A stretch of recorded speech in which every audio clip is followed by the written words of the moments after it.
What was the cost of living between freedom and danger on the open seas? Pirates sailing through the Caribbean, the Atlantic, and European waters weren't just after loot and adventure, they constantly risked their lives and income.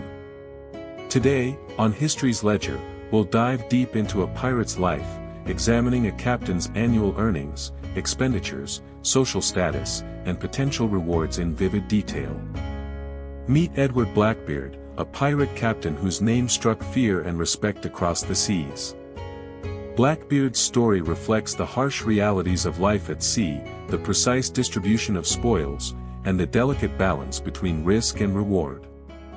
As a captain, he was responsible not only for himself but for the welfare and loyalty of his entire crew.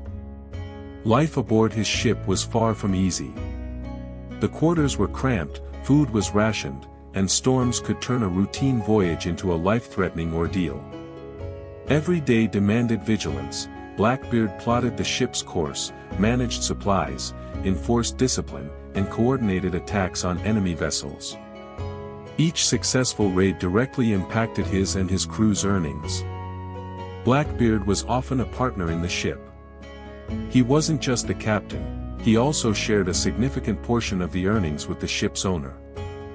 Ship owners were usually wealthy merchants or investors in port cities. Articles of agreement, an early form of contract, determined how loot was divided between the owner, the captain, and the crew. Typically, about 20 to 30% of the loot went to the owner, 10 to 15% to the captain, and the rest to the crew. In a productive year, Blackbeard could earn around 500 gold coins from raids, plunder, and trading captures. However, this total didn't all go into his pocket. Food, drink, ammunition, weapon repairs, and small shares for crew members reduced his net income to roughly 300 to 350 coins annually. A month's earnings could cover provisions, purchase clothing, and acquire basic weapons. An entire year's earnings allowed him to increase his influence on the ship, upgrade his arsenal, and even prepare for independent operations with a small vessel. A single successful raid could completely change this balance. Capturing a well-loaded Spanish galleon could provide wealth surpassing what he might earn in several years. Out of such a haul, for example, 150 coins might go to the ship, 50 to 70 coins to the crew, and 280 to 330 coins to Blackbeard himself. This made high-risk, high-reward attacks an inseparable aspect of pirate life. Risk was constant, but the potential payoff could be enormous. Piracy, while illegal, came with its own social codes.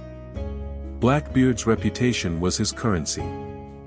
On the seas, his name inspired loyalty among his crew and fear among rivals. In port towns, pirates were viewed with a mix of fear, awe, and respect. Unlike sailors or dockworkers, a pirate captain's social standing was tied less to official titles and more to bravery, cunning, and the fear they instilled. Formal rights were limited, yet the ship had its own set of rules. Loot was distributed according to articles of agreement, guaranteeing that risk and reward were proportionally shared. Blackbeard's leadership meant ensuring fair allocation, maintaining morale, and rewarding exceptional performance among his crew. This system was essential to sustain loyalty and keep ambitious pirates from mutiny. With a month's earnings, Blackbeard could secure essential food, a few sets of clothing, and maintain weapons. With a year's income, he could increase his share of the ship, finance a larger raid, or even start a semi-independent venture. For pirates with families or dependents, this income was critical. It allowed them to maintain a standard of living far above ordinary dockworkers or sailors, despite the constant threat of danger.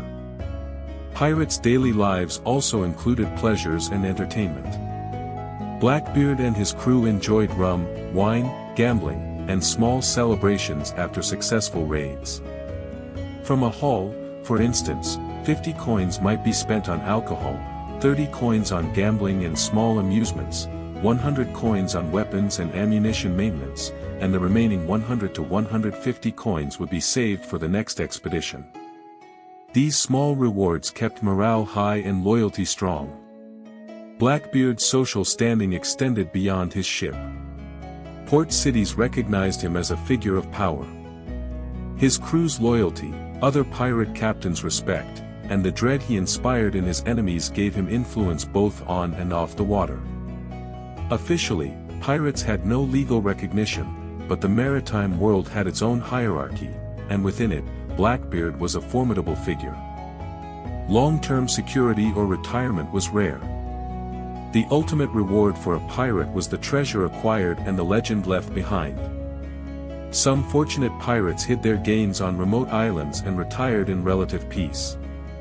Blackbeard, by saving a portion of his yearly earnings and carefully planning raids, could secure a safer future, though life at sea remained unpredictable. Even in such a dangerous life, pirates didn't forget their families. Captains like Blackbeard set aside part of their earnings for their wives and children. Gold and valuable goods from raids were often sent through trusted intermediaries or hidden on safe islands.